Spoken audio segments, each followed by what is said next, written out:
विपत्तिया में साथी, ए विपत्तिया में साथी, भइल भीमराव हो विपत्तिया में साथी।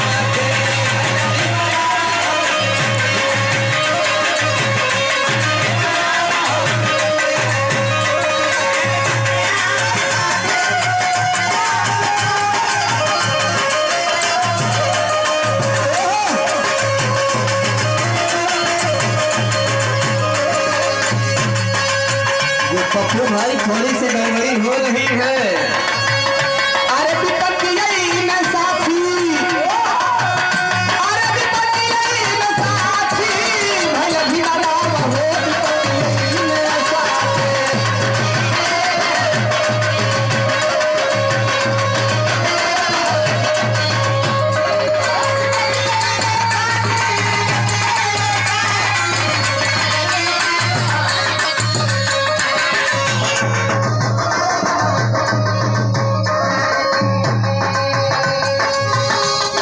भीम जी का नाम जेकर रचल संविधान,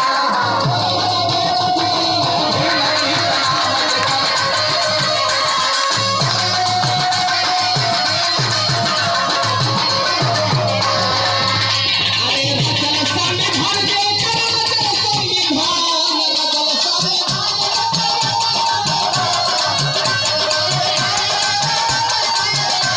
अरे निर्मल में बस गइला भीम जी का नाम जेकर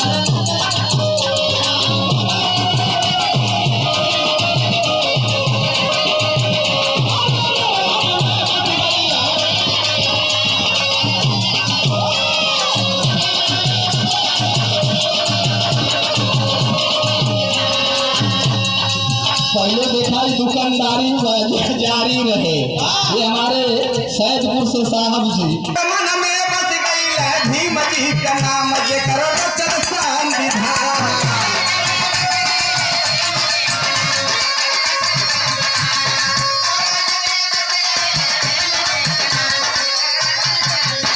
ये न तनी है न समझा रहे न।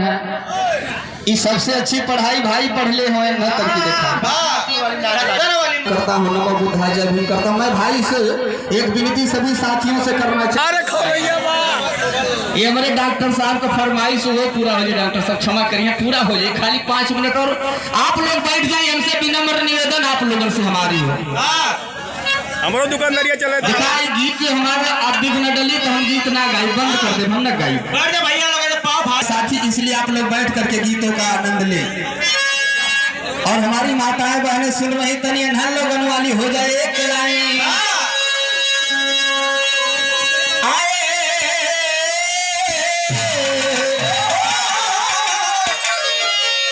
कि अमीरों की आन और गरीबों की शान है बाबा, दिया के सामने सूरज समान है बाबा।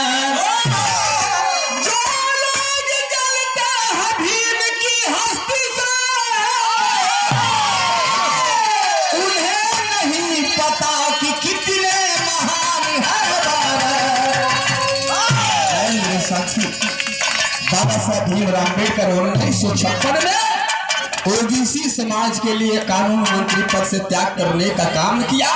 और वह ओबीसी भाई साहब पूछते हैं कि बाबा साहब ने हमारे लिए क्या किया। साउंड वाले भाई ये गौर करने वाली लाइन है क्या।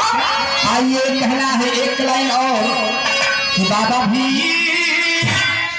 ए बाबा भी साहब जीना हमें सिखाए हैं।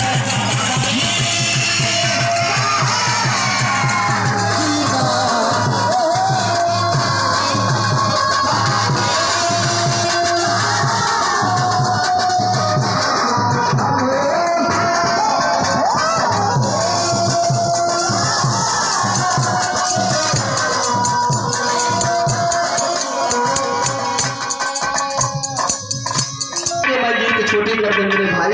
अच्छा लगी तबो ना लगी तबो ताली तो हम लोग जरूर बजा दिया। और बेटवा के आशीर्वाद दे दिया कि सुनील जा बेटा, जहाँ रहा दावत रहा।